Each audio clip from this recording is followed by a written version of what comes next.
ازيكم يا جماعة عاملين ايه؟ آه... لسه ماتش الزمالك خلصان، وكنت حابب اجي اتكلم معاكم النهاردة عنه شوية، ونشوف ايه الزمالك بدأ ازاي ونهى ازاي، وكذلك آه...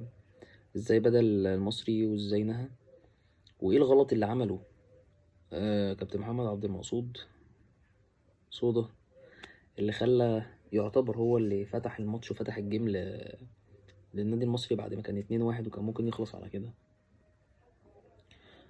أول حاجة الزمالك بدأ الماتش ب4-2-3-1،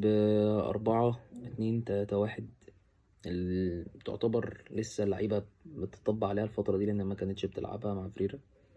كان طبيعي يا إما 3-4-3 يا إما 4-3-3، وكنا لما بنيجي ندافع بيبقى 3-5-2، وكان دايما بتبقى رامي زيزو والجزيري وقتها يعني. لكن دلوقتي دي لسه بنتكلم إنها تاني أو تالت أو رابع ماتش بحد أقصى، يعني الزمالك بيطبقها من ساعة ماتش تقريبا الترجي اللي كان هنا. آه كل اللي عمله النهاردة إن أنت أداء يعتبر أول 10 دقايق أو أول 15 دقيقة كويس جدا، قدرت تجيب جونين.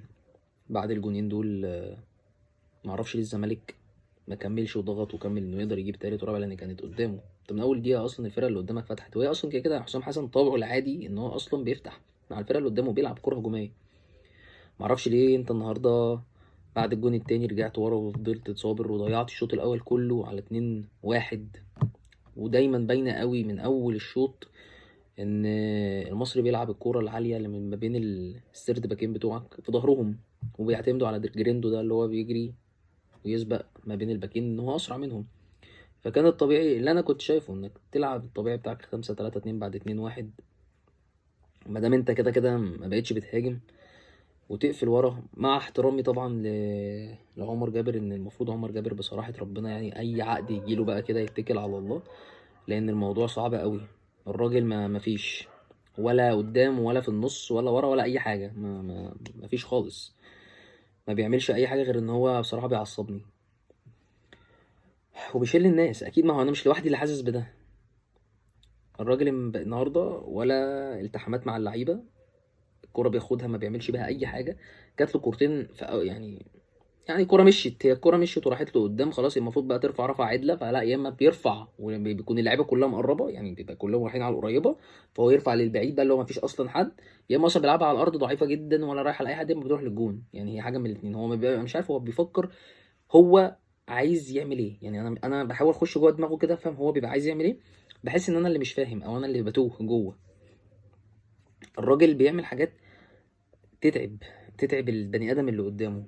يعني انا النهارده كنت شايف ان انا عارف ان مفيش باك يمين عندك محترم، لان على فكره حتى آه، نيمار ما ديفنس وحش، بس نيمار على الاقل قدام، يعني عنده قدام شويه كوره بيعملها، عكس عمر ولا قدام ولا ورا.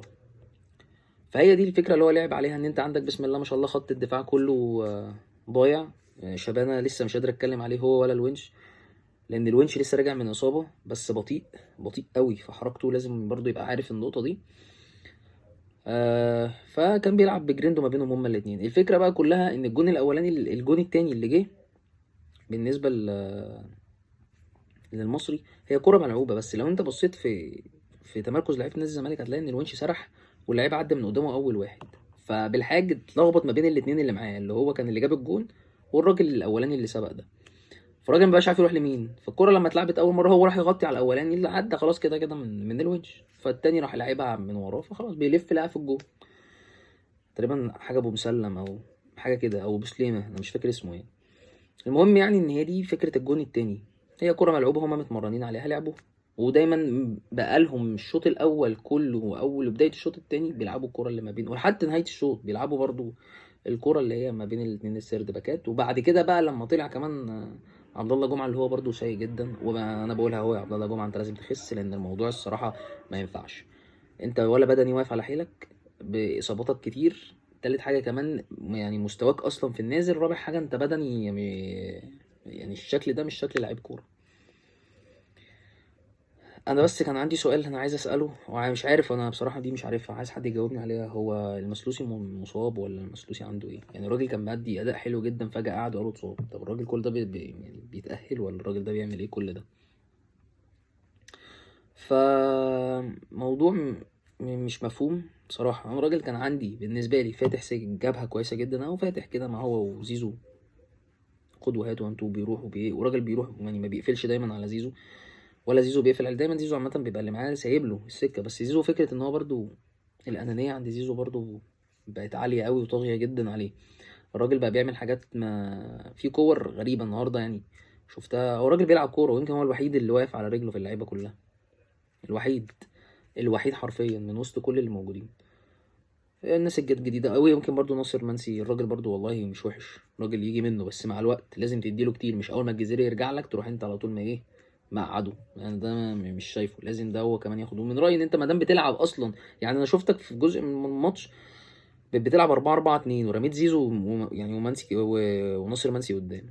فمن رأيي ان انت ما دام بتلعبها كتير، لا خلي بقى زيزو هو اللي يبقى يرجع ورا، ويلعب بقى ايه يعني، يرجع في مكانه اللي هو الهاف اليمين، ويرجع بقى تلعب معاه هو والجزيري، يعني يبقى ناصر منسي والجزيري وتلعب على كده. لان انا شايف ان الموضوع هنا بقى صعب قوي، فكره ان انت زيزو بترميه قدام وزيزو عمال يجري بس، وهو كمان مع الانانيه اللي هو فيها، فالموضوع صعب. وبصراحه ربنا ما فيش حد يخدم عليه، هو المفروض هو كمان اللي لما يخدم على حد يلاقي استجابه للتقديمه دي. ما فيش ايام 2020 لما كان عندك مصطفى محمد ولما كان عندك الناس دي.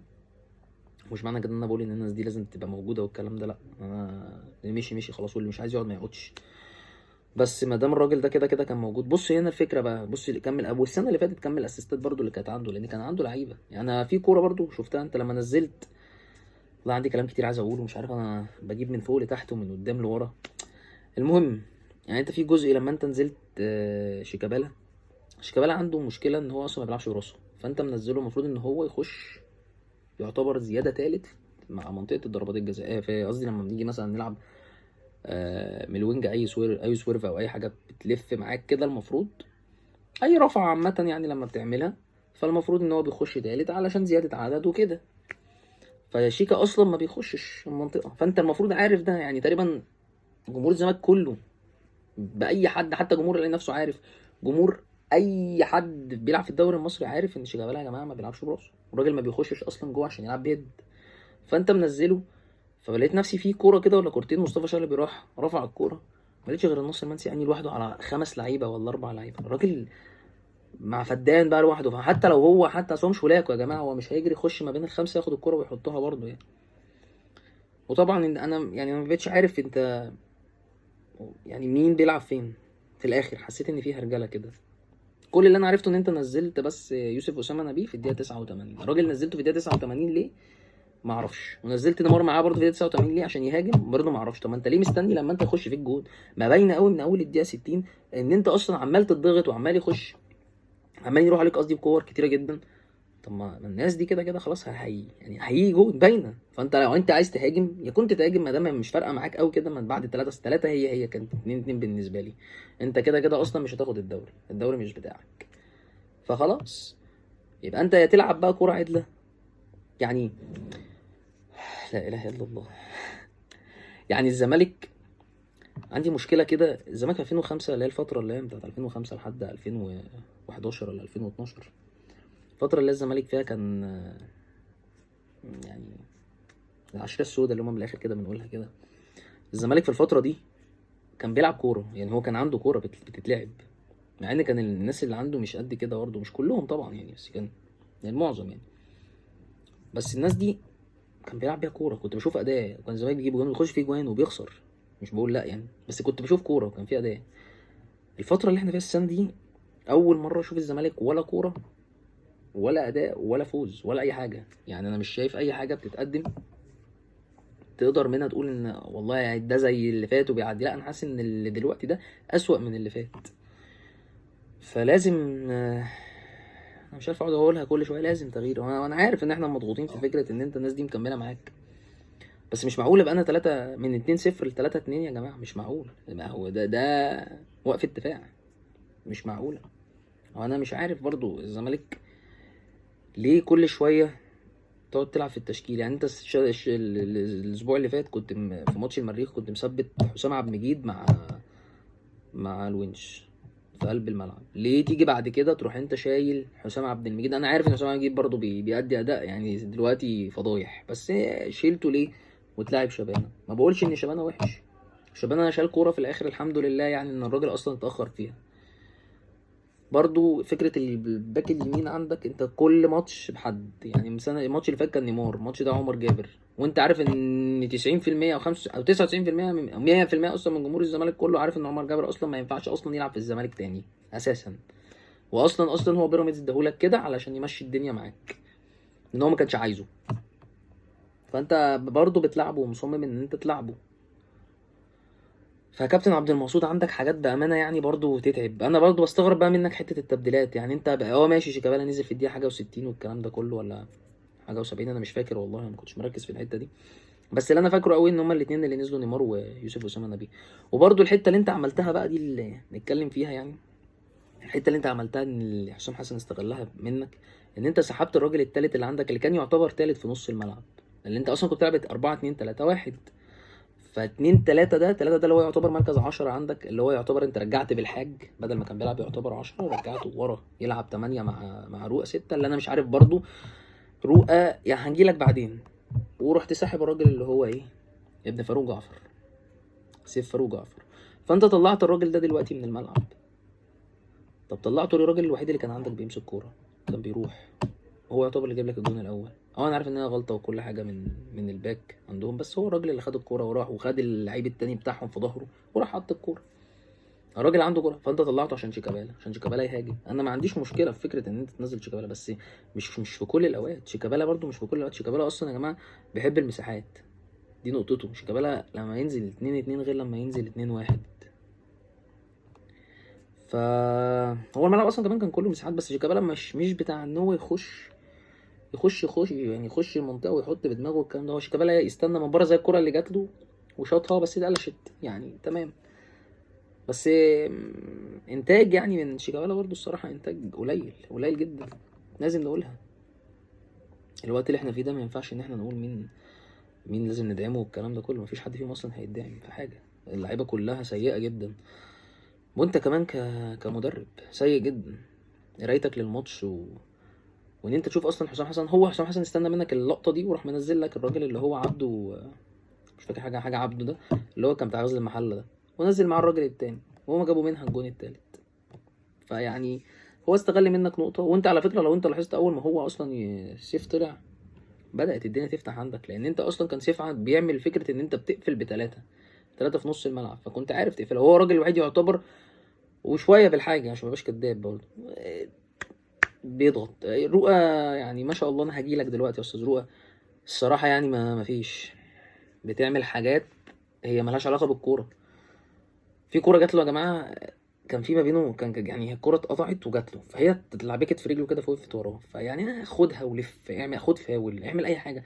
فلا هو عشان يسلم ويريح دماغه راح عاملها بالكعب لمين بقى؟ مش لحد، هي في نص الملعب وهي تروح تجري. يعني اجروا انتوا معاها بقى كده زي الفراخ، فاهمني؟ كلكم تجروا كده واللي يلحق بقى ياخدها هو وشطارته، واحنا يا اما تبقى علينا وارجع اجري معاهم ورا، يا اما تبقى لينا وارجع اجري قدام بقى، ما عنديش مشكله. فبيعمل حاجات غريبه جدا جدا وانت مصمم عليه، لان هو الوحيد اللي يعتبر بيلعب مركز 6 عنده كوره.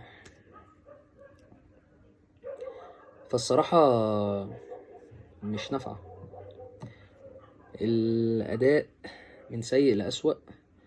كنا الاول بنخسر 1-0 2-0 3-0 على البنك الاهلي لما كنا في كاس الرابطه، بس دلوقتي بقينا بنخسر كمان فكره ان انت اللي بتكسب وبتبقى عندك اللي يعني انت اللي بتبادر وبتجيب الاجوان، بس بعد كده بقى بتخش فيك اجوان. ده اللي بيدل على ان انت اصلا بدني اللعيبه بيقع منك بعد الدقيقه 60، ده باين جدا في 90% من اللعيبه. والدليل على الناس اللي طلعت اصلا اصابات واخرهم شبانه، الراجل اصلا لسه جاي وجاهز اصلا هو جاهز، يعني المفروض اصلا ما كانش بيتدرب معاك، بس الراجل جاهز جه لقيته اتصاب في اخر الماتش. فده بيدل ان البدني بتاعك، لان مفيش عندك معد بدني المفروض بقى يزود الحمل ويقلل الحمل والكلام ده على اللعيبه. واضح انك ما بتقراش الفرقه اللي قدامك والمدرب الموجود. انا قلت المفروض المدرب ده اصلا ما يقعدش، يعني هو المفروض اصلا انت كنت عارف من بدري ان انت فيريرا هيمشي، فانت المفروض كنت بتجهز البديل لفيريرا. طب تجهيز البديل بقى بتاع فيريرا ده فين بقى؟ انت ليه استنيت حوالي 20 يوم؟ يعني انت اصلا بتجهز من قبل ما المنتخب يلعب. طب المنتخب لعب الماتشين وانت لعبت بعده ماتش بتاع المريخ وادي ماتش، يعني داخلين في حوالي 20 يوم. المنتخب لوحده واخد 8 ايام او 10 ايام، فانت بتتكلم 20 يوم تقريبا. طب ال 20 يوم دول ليه انت مستني 20 يوم عشان تجيب مدرب؟ ما انت كنت المفروض بتجهز من بدري. المهم اللي حصل حصل، ادينا هنشوف اللي جاي ايه. بس كلمة بقى تانية معلش الأستاذ مصطفى شلبي. بص والله هو أنت النهاردة مش وحش يعني، بس أنت المفروض عندك أحسن من ده. بس والنبي بلاش فكرة إن أنت كل شوية تجري تجري تجري وتاخدها على القريبة، تاخد قصدي على الثابتة وتروح ترفعها وأنت أصلا شمالك ضعيفة وما بتروحش. يا إما لو قطمت لازم تحط بوش رجلك في حاجة اسمها بطن رجلك، ممكن تلعبها في الزاوية البعيدة، الدنيا هتبقى حلوة برضو، الدنيا هتمشي. بس ده مش معناه إن أنا بقولك إن أنت وحش أو 0%، لأ. بالنسبة بقى للجزء اللي أنا عايز أقوله الأخير، يعني إن أنت الناس اللي نزلت يوسف أسامة نبيه، أنا مش قادر أحكم عليه في حاجة، لأن الراجل أصلا كان يعني كيرفو عالي وطالع معايا، وأنت لقيت فجأة مرة واحدة قعد ونزل. طب الراجل حتى لما أنت بتيجي تنزله ليه بنصمم ننزل الناس دي وإحنا خسرانين؟ ليه يعني ما تدوش بداية ماتش نشوف الدنيا هتمشي إزاي؟ برضه في عندك عيب في عنده وعند نيمار ورؤى. في كوره جت في الاخر كده، لك كانت الكوره اللي انا قلت بالنسبه لي ان دي جون، انا كنت يعني خلاص قلت ان دي ده كده الرابع.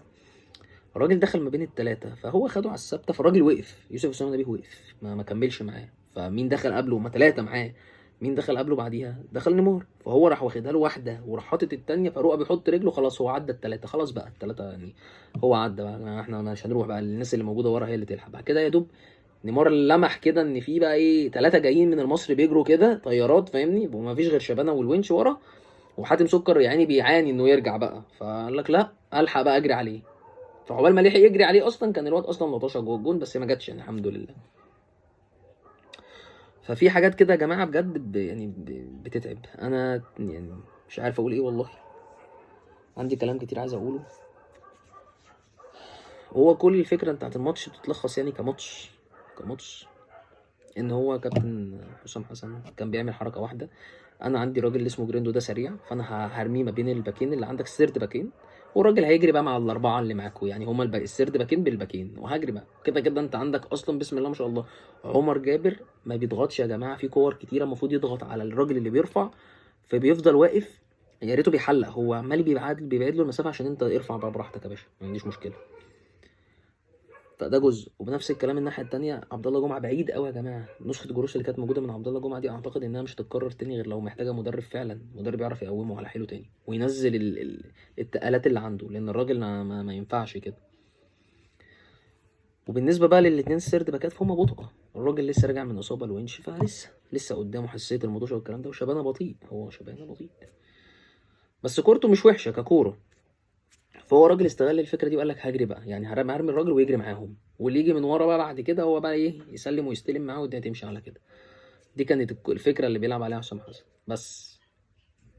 اما انت بقى كنت بتلعب على فكره ايه؟ انا بصراحه مش عارف، يعني انا ما شفتلكش جمله بتتلعب وعندك رتم بطيء قوي بين اللعيبه كلها، اللعيبه كلها عندها رتم بطيء في الكوره. الفرق كلها بشوفها ان بيبقى فيه غل كده، اللي هو لا انا هاخد الكوره، انت عندك كل لعيب يتصاب من لعيبه المصري تقعد انت معلش والطيب بخاطر لا اله الا الله اللي موجوده في الناس و... وتروح تطلع الكوره. اما طلع كوره ايه يا جدعان؟ ما الناس اصلا دي باينه ان هي اصلا مش يعني ما فيهاش حاجه، ايه الكوره مش حتى ما فيهاش خبطه، هو بيقعد يتصاب وهو بتاع. في كوره قبل كده بانت ان اللعيبه اصلا اول ما الكوره اتنقلت للمصري تلاقيه قام جري، ما فيش اي حاجه، تمام يلا كمل. انت فين بقى؟ لا خلي في غل، خش يا باشا ناشف. في لعيبه عندك ما بتخشش اصلا، في لعيبه عندك بتحلق بس زي استاذ عمر، انا بقولها لك عشان انا بصراحه ربنا مش طايق وشك لاجل الحق، يعني لازم تتقال يعني. ف لازم يكون عندنا النقطه دي، ولازم نضغط، ولازم يبقى عندنا شويه كده غيره شويه على التيشيرت يا جماعه. مش معقول ان الزمالك 6 مطوشه ما بيكسبش، 6 هزايم، 6 هزايم في الدوري وبتخسر معنا اي حد معدي الصراحه كده بيدوس على وشك. يا جماعه انتوا المفروض عندكم دم شويه. انا راجل لعبت كوره زمان، بس يعني وانا صغير كده في الناشئين لما كان بيجوا يقولوا لنا لما بنخسر ماتش من فرقه ولا بتاع، يقول لك ده عامل زي شرفك كده، اللي هو لازم تموت على الكوره شويه، ما يبقاش ان انت طري كده خالص. اللعيبه عندنا لعيبه طريه، في لعيبه طريه ما فيش كده. يعني انا مش عارف اتعودوا بقى عندهم بقى بجاحه بلاده ان هم ما فيش، عادي جدا قشطه تمام نخسر قشطه. اللعيبه اصلا خلصت راح يلا يا باشا نطلع بقى قشطه ندور العربيات يا باشا ونطير بقى احنا بعد كده زي الفل، الدنيا كده في التمام وفي السليم. مش عارف والله العظيم هفضل اقول الكلام ده لحد امتى، بس فعلا اداء ونتيجة وادارة مباراة سيئة جدا جدا جدا جدا. ومع احترامي النادي المصري مع احترامي طبعا بجد للنادي المصري، بس مع احترامي ليهم يعني الفرقة مش الواو، مش القوية جدا اللي تخاف منها. والله العظيم مفيش ولا فرقة في الدوري بما فيهم الاهلي وبيراميدز وفيوتشر، مفيش ولا فرقة عندها كورة تخاف منها. كلهم على الابيض، الفرق كلها، وانا بقولها كده صريحة، كله على الهادي. يمكن اللي زي ما بقول لك الثلاثه دول اللي انا قلت عليهم هم اللي ها، لكن الباقي كله مفيش. فمش معقول ان اي فرقه تكون معديه كده بتدوس على وشك، مش معقول. مش معقول ان انت كمان بعد الجون التاني انت مش عارف توصل للجون عندهم. مش معقول هو يبقى الراجل رايح عليك بتسع ولا 10 ركنيات وانت ما عملتش غير ركنيه وركنيه يتيمه بعديها في نهايه الماتش. يعني مش معقول يا جماعه بجد. مش عارف اقول ايه والله. بس لما دي المدرب الجديد جه من الراجل الالماني اللي جه ده، لما نشوف بقى دنيته هتقول ايه. طبعا هو بصمته مش هتظهر في الاول، بس ادينا هنشوف الراجل هيعمل ايه وهيسوي ايه. والايام اللي جايه عندنا ماتش الجاي البنك الاهلي، ربنا يستر ما نتغلبش تاني ولا حاجه. يلا سلام واشوفكم على خير. متنسوش تعملوا فولو وسبسكرايب عشان يظهر لكم كل جديد، لايك. سلام.